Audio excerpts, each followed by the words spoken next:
Assalamualaikum warahmatullahi wabarakatuh.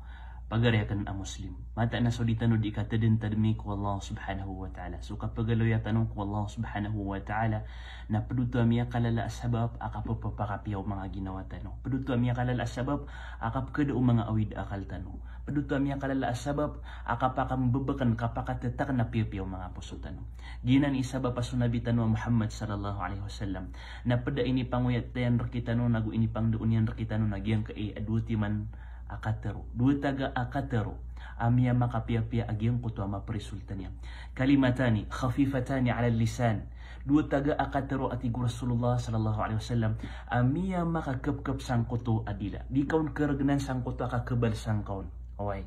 kenapa kailangan ima kapag abdas ka sangkuto akakebal sangkaun habibatani aw thaqilatani fil mizan penarisultan niya nagyang kuto may katimbangan sa mga galabak ka na paday atimbangan ko mga galabak ka agyang ka adu taga akatero na paday amya makapanapanad atimbangan sang kuto mga pipya agalabak ka habibatani ila rahman nagubkabubayan wallah subhanahu wa ta'ala agyang kuto kapapagaluyan kaon subhanallah nadama na tao apapagaluyan yan agyang ka adu taga akatero inunta na kabubayan wallah nada ataw kabubayan wallah subhanahu wa ta'ala inunta na rilan yan riskyan yan turun yan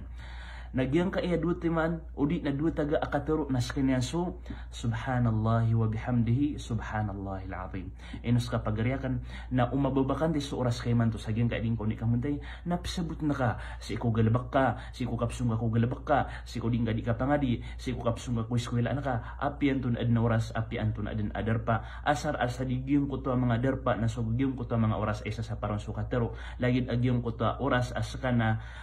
sisya ka sa sulda siar si kudar pa siar na dito ka pa kay abtasbihan. Wassalamualaikum warahmatullahi wabarakatuh.